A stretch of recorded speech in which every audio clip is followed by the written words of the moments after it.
nos llega por los 5 sentidos. Empezamos a conocer cómo transformamos en señales eléctricas lo que nos envía la retina al cerebro. Sabemos algo del oído. Sabemos o hemos descubierto incluso la proteína con la que fabricamos los colores que hasta ahora creíamos que estaban en el universo.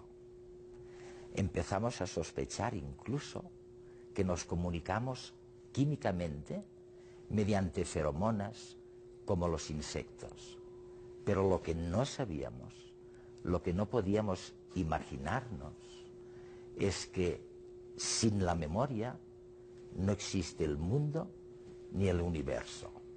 Y esto quiere decir que cuando pensamos, cuando hablamos, lo hacemos siempre del pasado. Los trabajos de Ranulfo Romo sobre los códigos neuronales de la percepción, la memoria y la decisión están resultando decisivos en la neurobiología actual. Hoy nos habla de un gran enigma aún por descifrar: ¿cómo es la relación entre la actividad neuronal y nuestros sentidos? Ranulfo, se te recordará por muchas cosas. Una que a mí me fascina es, después de haber pasado años investigando con monos rhesus y con personas y computadores, llegaste a la conclusión de que el mundo no existiría sin la memoria. Por supuesto. Parece una conclusión muy lapidaria, muy contundente. Pero te voy a dar un ejemplo muy sencillo. Los pacientes con la enfermedad de Alzheimer han perdido todos los circuitos cerebrales que tienen que ver con guardar la información de la experiencia a través de años y años. Los sujetos son capaces aún de sentir cosas con las manos, de ver, de oír algo con el oído, de degustar probablemente algo, pero son incapaces de reconocer en el entorno en el que están viviendo, son incapaces de reconocer una pregunta, son incapaces de reconocer la cara de un familiar. Entonces, lo que tenemos en nuestro cerebro es una maravilla de circuitos cerebrales que son capaces de guardar nuestra experiencia, que es lo que nos permite la identidad. Ahora, de una manera mucho más contundente es el hecho de que a través de la historia, primeramente lo hicimos oralmente, fuimos pasando la información, la guardamos en memoria y con eso podíamos hacer cosas. En nuestro cerebro traemos todo el pasado y sin el pasado no podemos saber lo que somos en este momento. En realidad, cuando estamos hablando tú y yo, ¿estamos en el pasado? Estamos en el pasado. De hecho, tu pregunta, la pregunta que me hiciste originalmente, o la aseveración que me hiciste, se retrasó unas milésimas de segundo en mi cerebro, para que yo la pudiera procesar. Y todas las respuestas que estoy emitiendo en este momento están en el pasado. O sea, ¿Tu cerebro está echando mano de la memoria allí? De la memoria, pero además todo es el pasado. Vivimos en el pasado. Increíble. Lo que entendemos como el presente no es otra cosa más que el pasado. Oye, ¿y cuando no hay memoria? Quiero decir, cuando no hay precedentes archivados en la memoria, ¿quién sustituye? ¿Es la imaginación? La asociación. La asociación. Sí, una de las grandes virtudes que tiene nuestro cerebro, afortunadamente, es que puede generalizar. Es decir, que puede ir más allá de lo que tú has aprendido y que has guardado en tu memoria. Es decir, nuestro cerebro es capaz de ir transformando estas experiencias.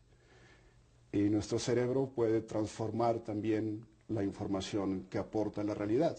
De tal suerte que la realidad ya no sabes cuál es, si la que traes en el cerebro o la que te está entrando a través de los órganos de los sentidos. Parpadea una sola vez y el mundo entero habrá cambiado.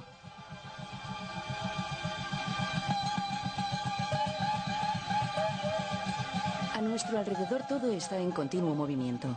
Que no nos engañe la aparente quietud de un paisaje montañoso o la calma de un cielo despejado. A simple vista nos pueden parecer imperturbables, estáticos. Nada más lejos de la realidad. La Tierra se mueve sin parar. Cada día da una vuelta sobre sí misma. Y no solo eso, sino que gira alrededor del Sol a 30 kilómetros por segundo. Pero es que a su vez el Sol se mueve por la Vía Láctea a unos 250 kilómetros por segundo.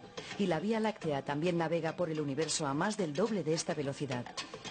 Y nosotros no nos damos ni cuenta de lo rápido que se mueve todo. Los sentidos nos engañan. Nos abruma la permanencia de la arena de la playa comparada con la fugacidad de las huellas que dejamos en ella. No estaban allí antes de que pasáramos y cuando volvamos la vista atrás habrán desaparecido. La arena, en cambio, siempre ha estado allí y siempre estará. Pero si miramos un poco más allá veremos que esto tampoco es cierto. Las huellas desaparecen porque las olas las borran. La arena que hoy pisan tus pies, mañana puede estar a muchos kilómetros de la orilla. El mundo es un proceso. Por eso nunca podremos bañarnos dos veces en el mismo río. Cuando volvamos a sus aguas, ni el río ni nosotros seremos los mismos. Cambiarán nuestras ideas y nuestra forma de ser. Y nuestro cuerpo también será otro. Dentro de un tiempo todas las células que nos forman habrán muerto y miles de nuevas las habrán reemplazado. Incluso en la contemplación hay movimiento. No importa lo tranquilamente que estemos mirando algo, nuestro ojo tiene que moverse 50 veces por segundo para que la imagen no desaparezca de nuestro campo de visión. Con cada uno de estos movimientos aumenta la actividad de la corteza cerebral visual. Es como una señal que manda la visión al cerebro para que actualice continuamente su información. Las ráfagas oculares refrescan la imagen de la retina para no perder detalle. El movimiento lo impregna todo. En nuestro interior y en el exterior todo se mueve. Un cambio necesario para que todo siga siendo lo mismo.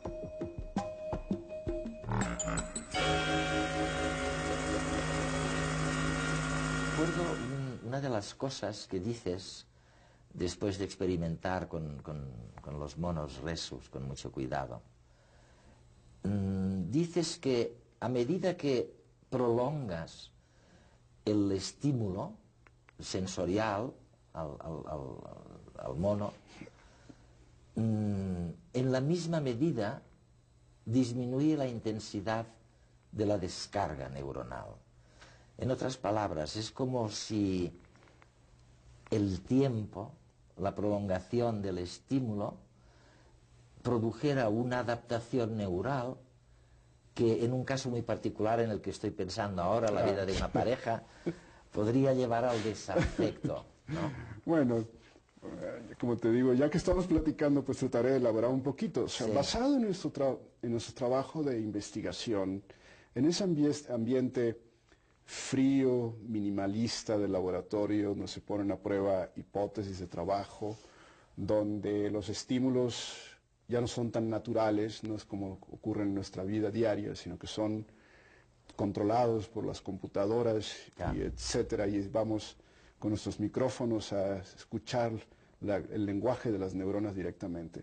La fisiología sensorial nos enseña algo muy valioso, que nosotros no podemos estar prestando atención a la información sensorial todo el rato. Todo el rato y por el resto de nuestros días. En algún momento tiene que romperse esto.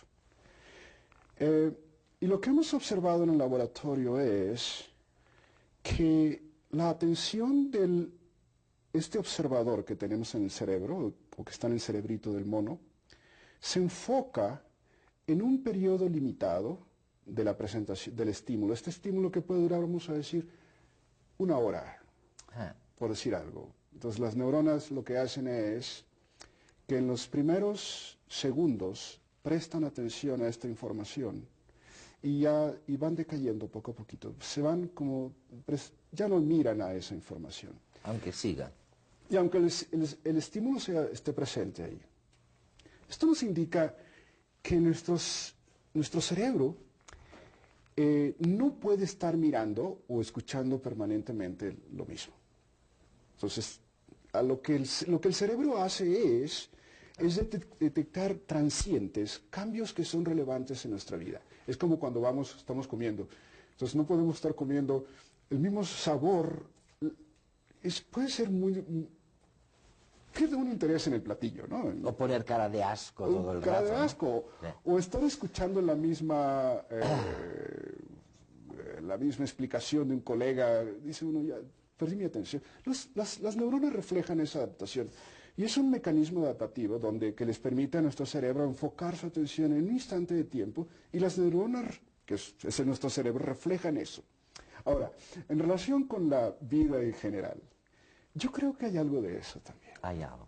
Sin ser un consejero matrimonial, No. ni ser el doctor Amor, yo quiero imaginarme que las relaciones humanas se mantienen gracias a que hay un componente atractivo de cambios continuamente. No podemos mantener la misma estrategia siempre con el mismo individuo para mantener el interés.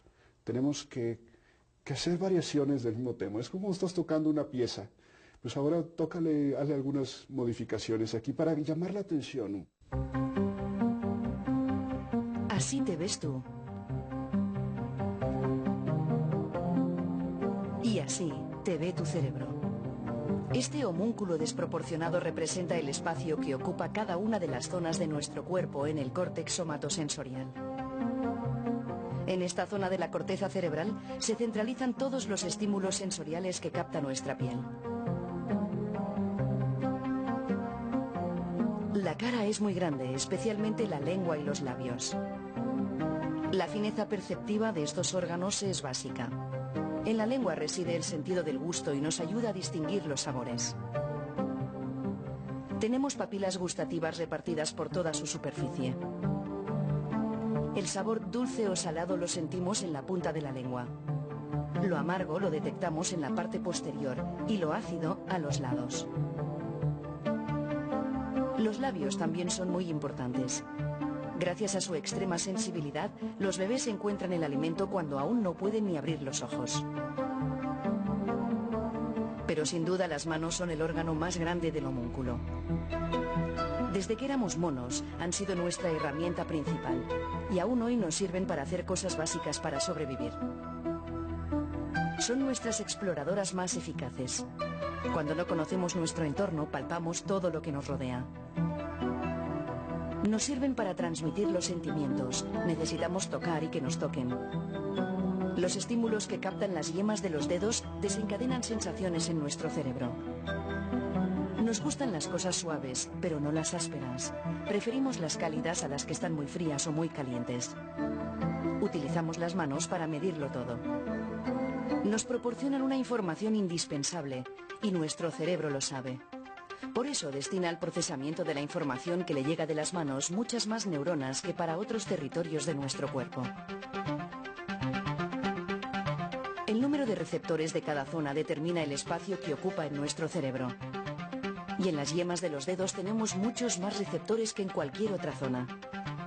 Este mapa cerebral varía de persona a persona. Un guitarrista tendrá las yemas de los dedos más sensibles que alguien que no toca la guitarra. Incluso para una misma persona, la representación va cambiando a lo largo de su vida. Es un modelo dinámico que se va adaptando al ritmo que le marca su dueño. Cuanto más utilizamos un miembro, más sensible se vuelve y el espacio que ocupa en el córtex somatosensorial se amplía. No resulta muy difícil imaginar qué parte de nuestro cuerpo está ganando aún más terreno en nuestro cerebro, ¿no crees?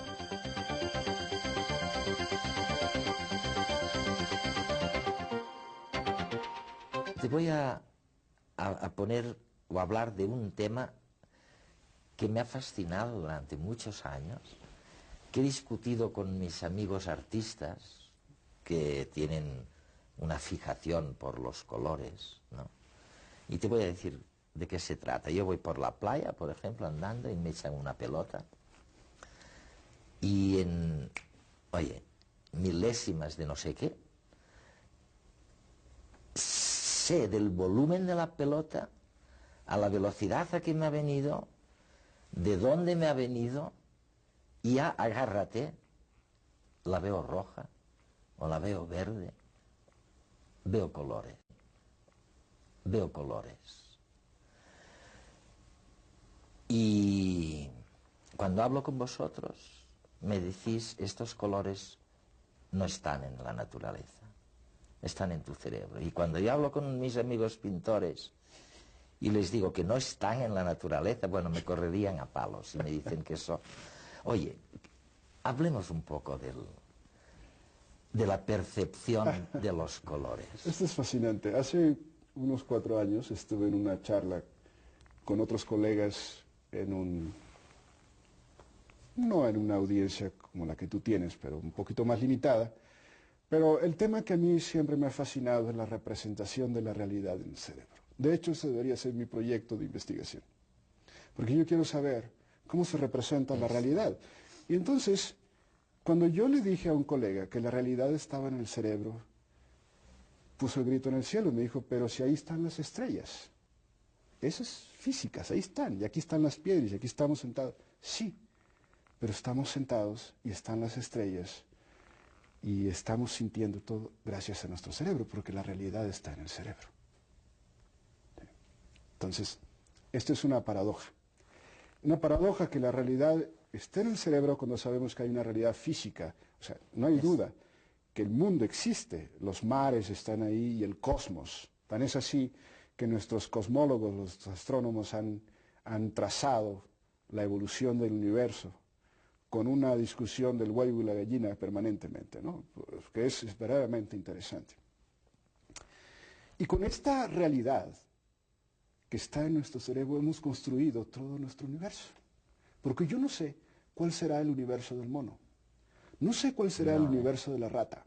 De hecho, la rata no utiliza la modalidad visual ni auditiva, utiliza los bigotes para explorar su universo. Entonces tiene una representación del universo basada en la información que entran por sus bigotes.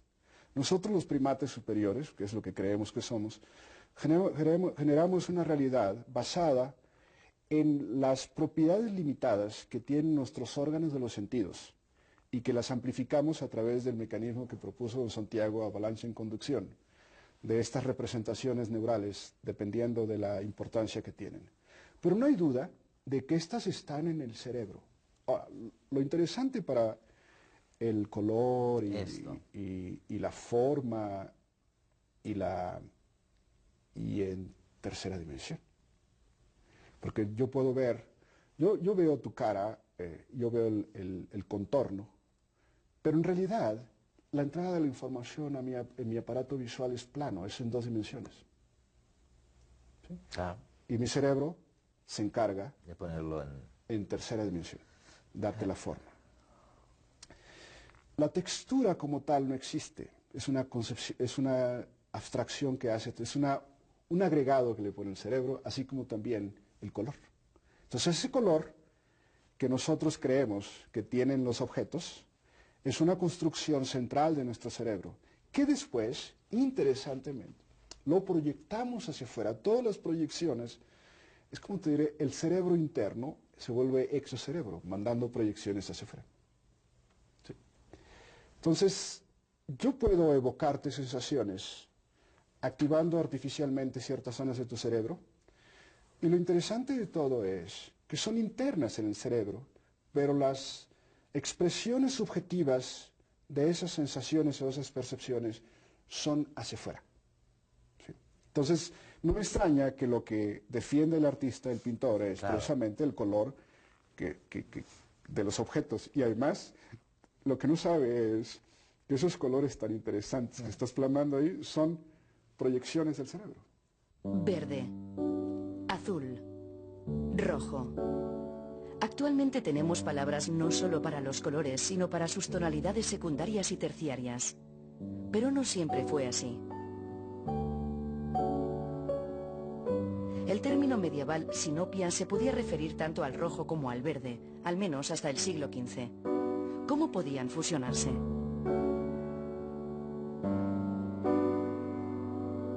En realidad la culpa la tiene la clasificación de los colores que hacían los griegos. Los extremos eran el blanco y el negro, luz y oscuridad. El rojo y el verde eran colores medianos y por lo tanto equivalentes. Según esta escala, se describía con la misma palabra la oscuridad de una nube con la de la sangre, o el brillo de un metal con el de un árbol. Curiosamente, y a pesar de estar separados en la escala, amarillo y azul también compartían nombre. Por razones que no están claras hoy en día, el mismo hecho se encuentra en lenguas eslavas, japonesas, africanas y americanas. Y aún hay más, el azul era solo una variante del negro para los griegos. Y los celtas, los vietnamitas y los coreanos no lo distinguían en términos de lenguaje del verde.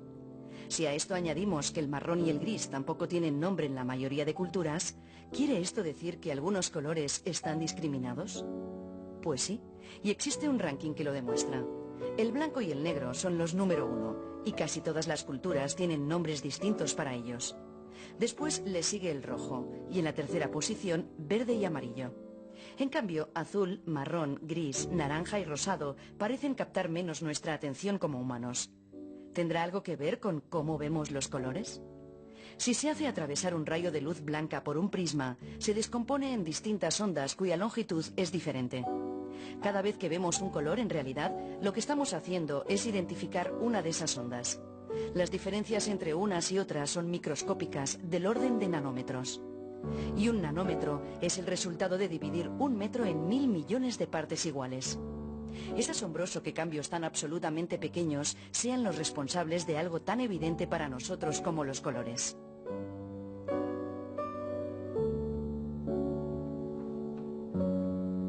¿Dónde están el gris o el marrón o el rosado? ¿Acaso estos colores son productos de nuestra mente? ¿Es que nos los imaginamos? En realidad, los colores que vemos no son solo el producto de las longitudes de onda distintas de la luz.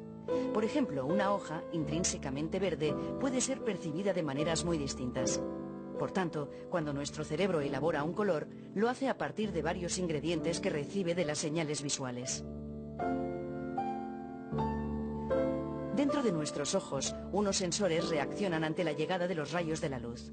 Solo 3 tipos de receptores son necesarios, los que captan las ondas del rojo, del azul y del verde para percibir toda la gama de colores, es decir, de mezclas de luz. Es el mismo sistema que se utiliza para obtener los colores en televisiones y pantallas de ordenador. Existen 2 tipos de células receptoras. Tenemos 120 millones de bastoncillos y 5 millones de conos en cada retina humana. Los bastoncillos absorben la luz de todo el espectro visible. Sin embargo, no reconocen las diferentes longitudes de onda, ni por tanto los colores, y son solo capaces de informar al cerebro de si hay luz u oscuridad. Estas células son las que empleamos para ver cuando la iluminación es escasa y por eso, en estas condiciones, nos cuesta tanto distinguir los colores.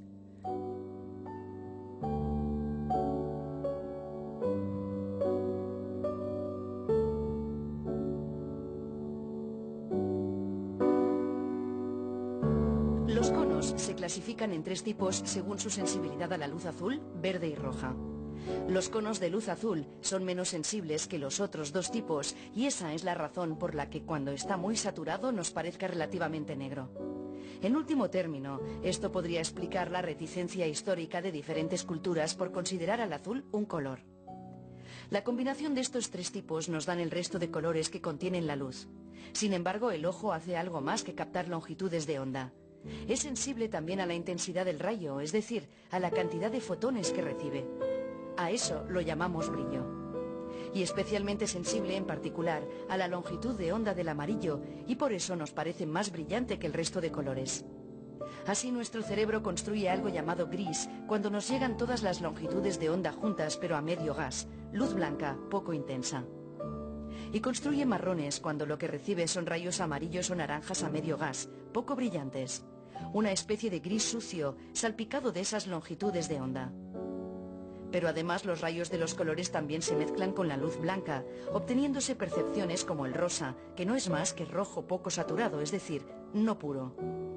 Existen miles de colores producidos por estas combinaciones que nos resultan difíciles de catalogar.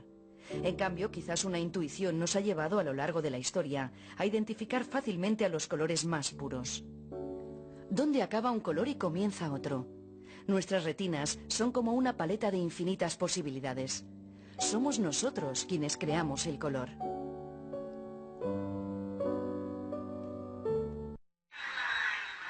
Un consorcio internacional de científicos ha encontrado nuevas pistas sobre el origen genético del autismo. En el estudio han participado 1.200 familias que tenían uno o más de sus miembros afectados por esta enfermedad. La investigación, la mayor de estas características, forma parte del proyecto Genoma Autismo. En ella los científicos han usado varias técnicas para analizar el ADN de las familias y detectar posibles similitudes genéticas entre individuos autistas. Así, han observado que el gen Neurexina 1 y una nueva región en el cromosoma 11 podrían estar relacionados con el autismo. El gen Neurexina 1 es muy importante para el contacto y la comunicación de las neuronas. Los expertos creen que podría tener un papel crucial en este tipo de enfermedades. Los resultados son esperanzadores y suponen un paso adelante de cara al desarrollo de futuros tratamientos. Pero los científicos piden cautela, porque es casi seguro que existan varios genes implicados. Científicos estadounidenses han realizado el primer análisis genético sistemático de pájaros de Norteamérica. Su objetivo es automatizar el proceso para conseguir un registro genético de todas las especies que existen en el planeta.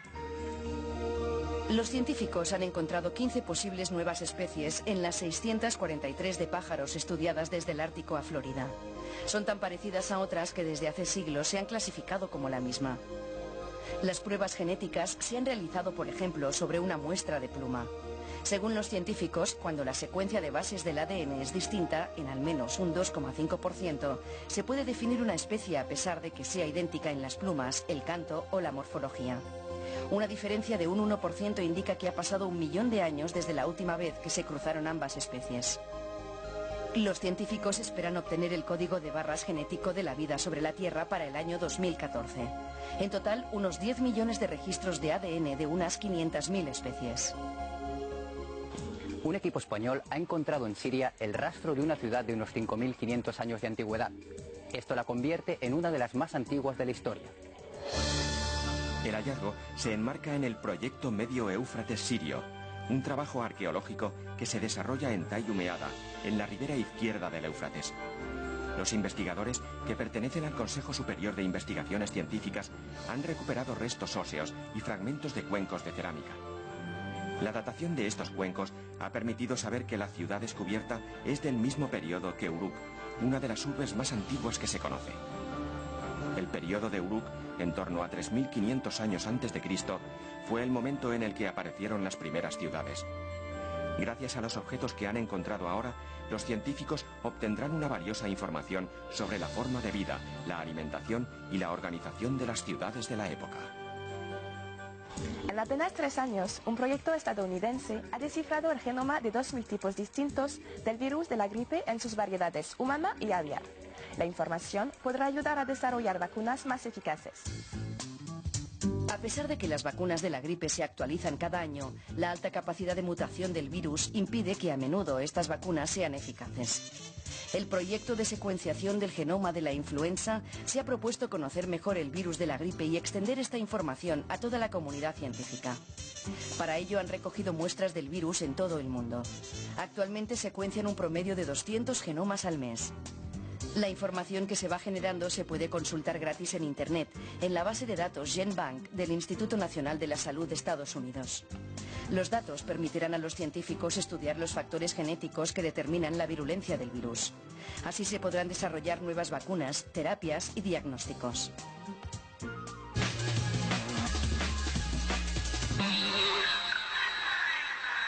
Para complicar más las cosas, aún, con esta historia de los colores, resulta que habéis identificado la proteína que en la retina permite ver 3 colores y no más. Sí. El azul, el rojo y el verde. Y con eso nos las apañamos. Sí. ¿Es así eso? Sí, este es un descubrimiento muy bonito realizado por unos colegas en Johns Hopkins ya hace como unos 15 años aproximadamente, lo cual indica algo fundamental, de que no todo es neuronal, de todas maneras, no todo es cerebro. Claro. Hay un aparato preneuronal que son nuestros órganos sensores, los que transducen energías, y eso es todo. En este caso, la energía luminosa es absorbida por estas proteínas, que son las que con longitud de onda, los cuales te acabas de referir. Estas proteínas lo que hacen, pues, la absorben, la codifican y luego se la pasan a las neuronas que están en la retina.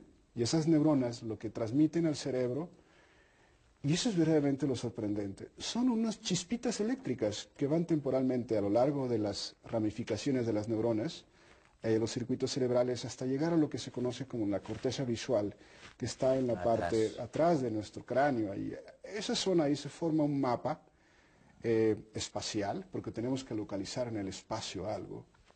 Y además, lo que está en ese mapita, que está asociado con esas proteínas, puede estar codificado en el circuito en forma de colores. Esa es la razón por la cual... 3 colores. Pero además el cerebro se encarga posteriormente de hacer combinaciones. Esto. Como siempre, no son de tipo categórica, sino que es una especie de continuum que permite el llenar esos picos que son estas longitudes de ondas.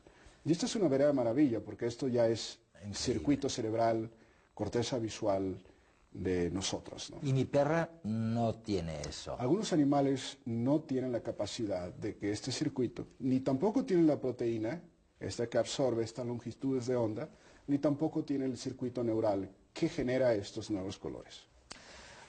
Vamos a por el último, o el penúltimo, ¿no? El sabor de las cosas, que Proust y otros escritores pues han rememorado su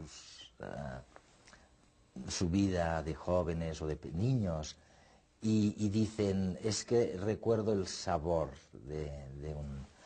el olor. Y venís los neurólogos y me decís, Eduardo, las células gustativas en realidad son mediocres, se mueren, no se renuevan fácilmente. Allí el secreto está en las olfativas, ¿no? Es gracias al olfato que recuerdas el sabor de una cosa. El olfato es fantástico, me dicen. Las células gustativas, bueno, ¿qué hay de eso? ¿Qué hay de verdad? Es una historia maravillosa. De hecho, el premio Nobel del 2004 sí, se les otorgó a Richard Axel y a Linda Bock por haber descubierto algo fenomenal. No todo es cerebral. Este aparato preneuronal, del cual nos referíamos hace rato, sí, es fundamental para lo que va a hacer nuestro cerebro, porque nuestro cerebro lo único que recibe son chispitas eléctricas que vienen de cada una de las modalidades sensoriales, en el caso de las representaciones sensoriales. En el caso de nuestras memorias internas, estas chispitas eléctricas, las combinaciones, lo que hace que tú mantengas información de corto plazo para hacer algo. En el caso del sistema olfativo, se descubrió que había una familia de genes, de proteínas, que están en la mucosa.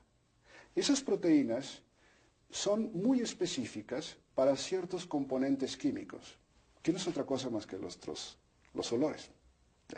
Que se pegan y que están conectadas otra vez a estas fibritas eléctricas que las llevan en forma de chispitas al cerebro y donde generan mapas de representación odorífica. ¿Sí?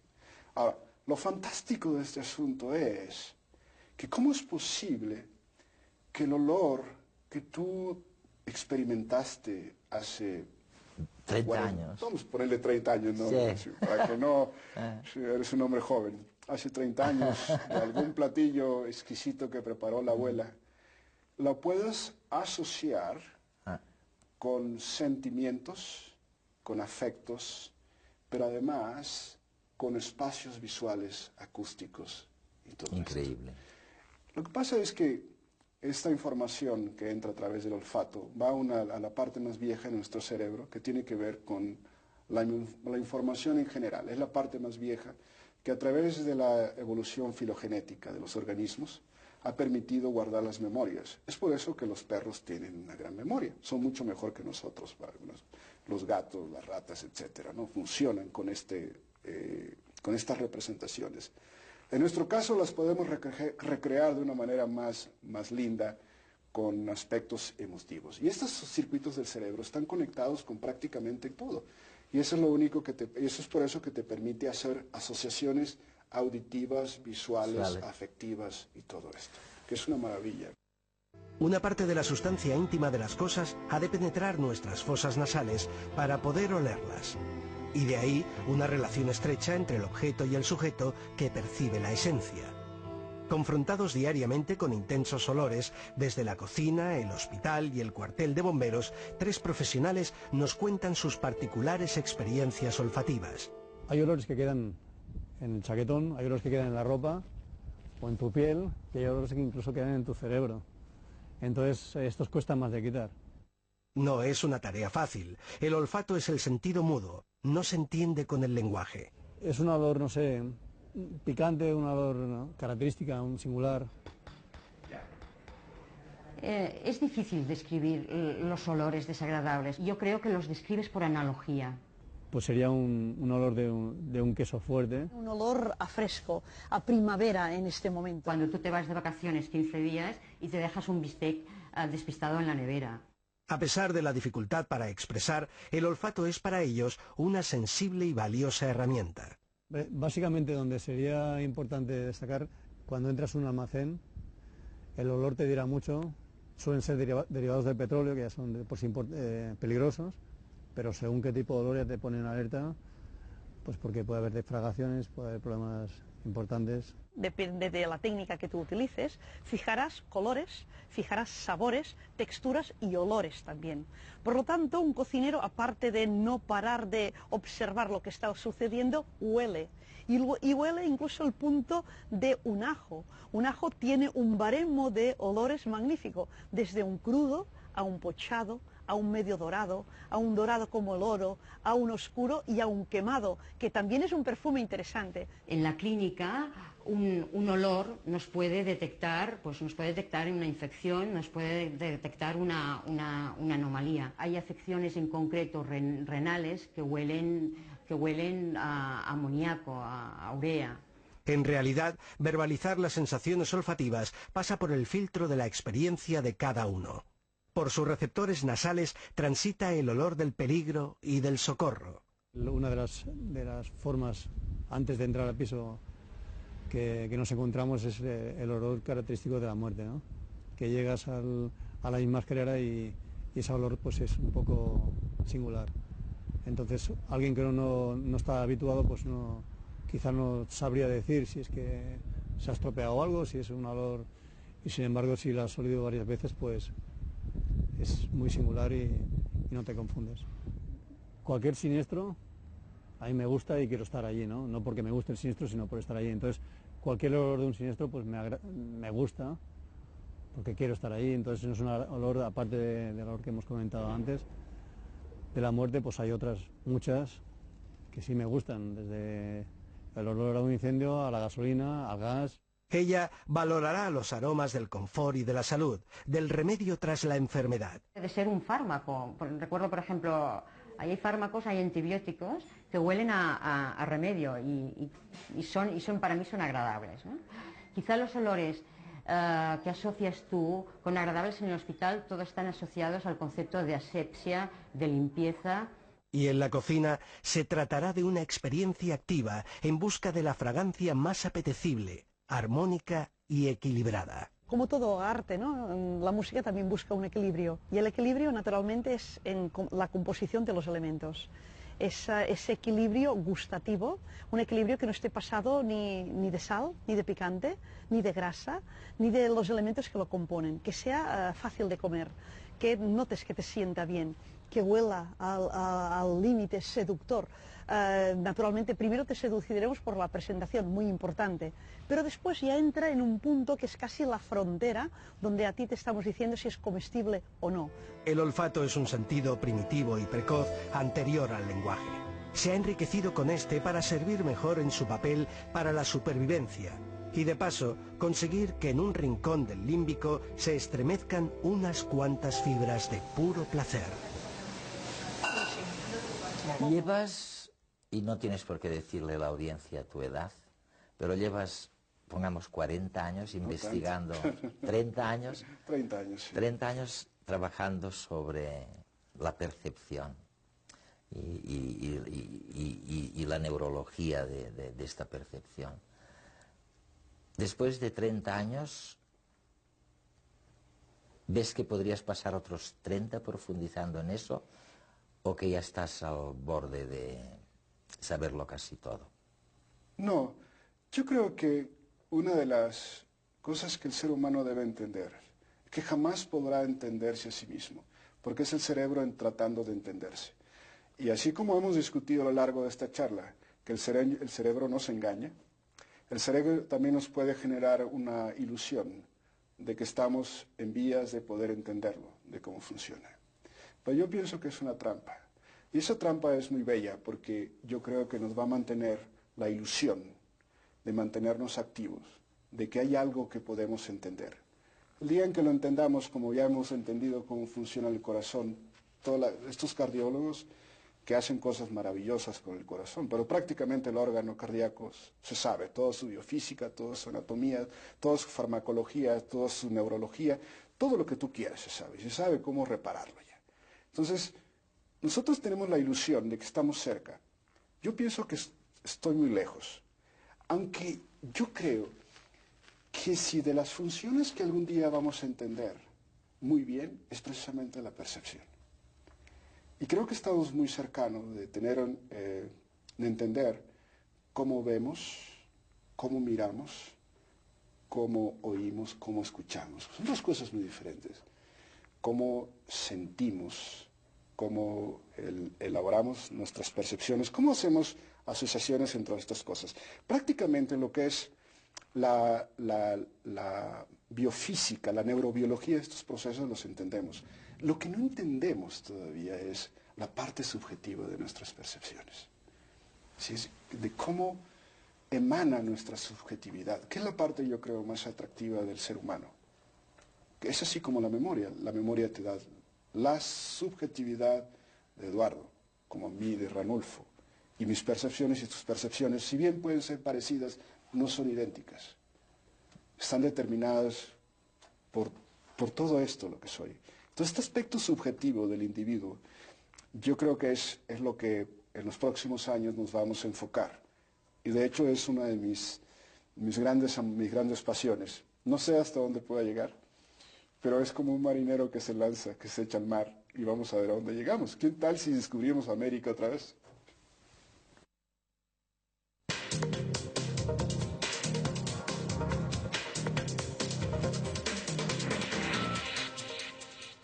Para mí las dos preguntas fundamentales en neurociencia serían, y por las que yo me metí en neurociencia, serían ¿qué es lo que a mí me hace ser diferente de ti?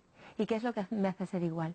Porque hay algunas cosas que son comunes, pulsiones, emociones, y sin embargo cada uno de nosotros es diferente, aunque compartimos la mayor parte de nuestra dotación genética. Y la segunda pregunta que me parece que es atrayente y para mí apasionante es ¿qué es lo que hace que las personas nos atraigamos? ¿Qué es lo que hace que resultemos repulsivas o atractivas para unas personas o para otras? ¿Cuáles son las señales que estamos enviando de alguna forma a los demás para que eso sea así? Mara Dirsen dirige el grupo de investigación neuroconductual del Centro de Regulación Genómica. Sin embargo, como podemos comprobar, es difícil no contagiarse de la pasión por el conocimiento que ha llevado a esta investigadora excepcional mucho más allá del laboratorio.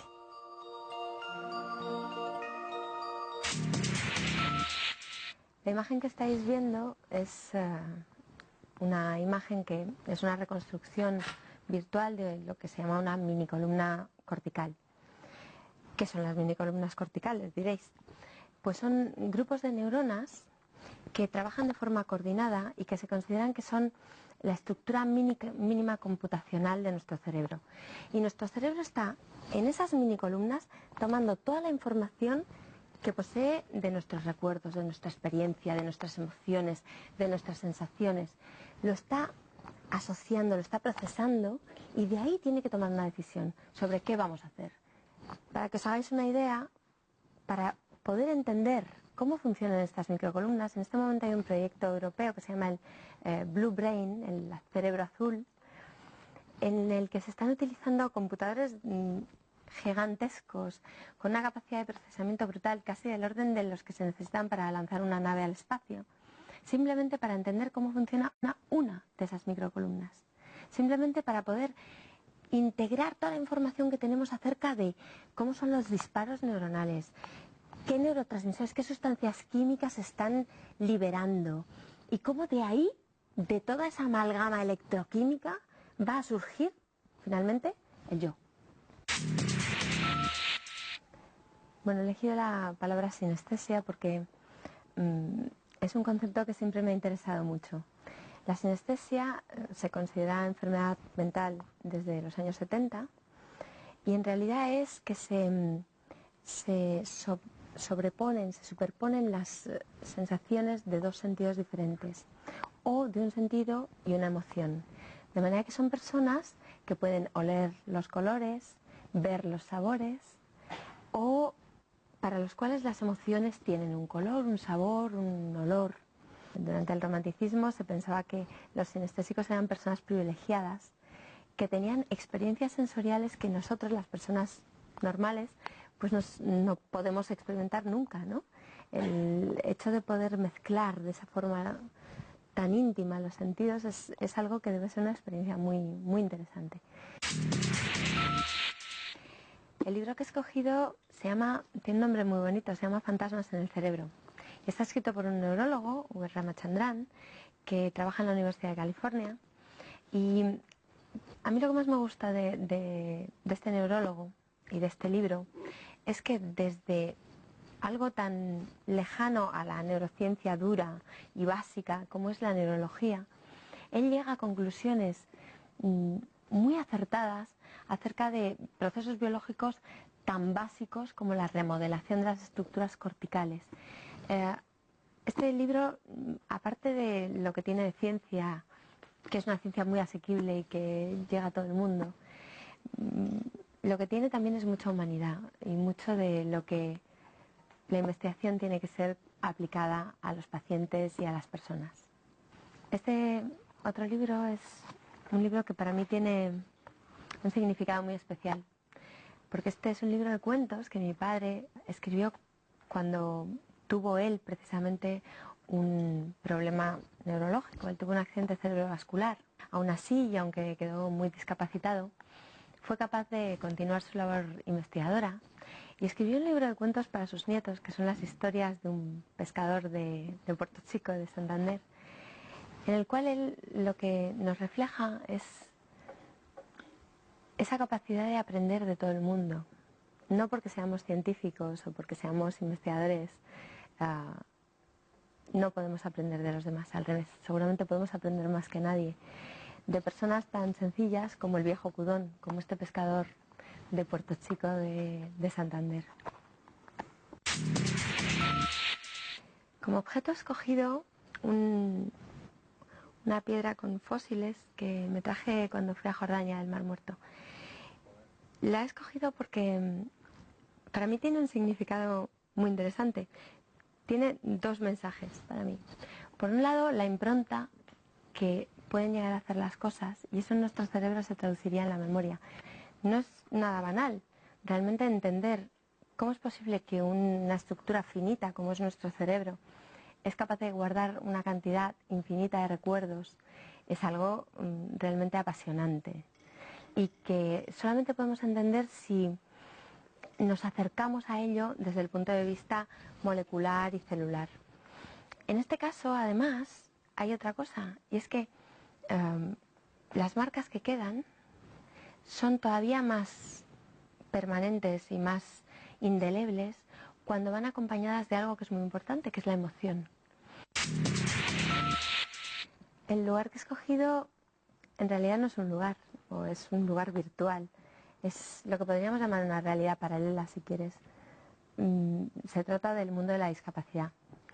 Y lo he escogido porque muchas veces no hace falta irse muy lejos. A golpe de metro tenemos sitios donde podemos aprender muchas cosas. Trabajando en el síndrome de Down, casi la que más he aprendido he sido yo, porque he tenido la oportunidad de acercarme a esas personas. Y esas personas tienen una visión de la realidad, seguramente por su discapacidad, que realmente nosotros hemos perdido. Estamos en un mundo en el que quizá se valoran muy poco cosas que ellos ven como naturales, la ilusión, el entusiasmo por las cosas, la manera de abordar los problemas, la generosidad. Yo siempre he pensado, y quiero decirlo, que seguramente la única manera de llegar a ser feliz es dar a los demás. Y a veces nos olvidamos de que ahí al lado, sin necesidad de irnos a ningún lado, aquí a golpe de metro, tenemos gente que nos necesita. Y seguramente a los investigadores más que a nadie, pero a todo el mundo.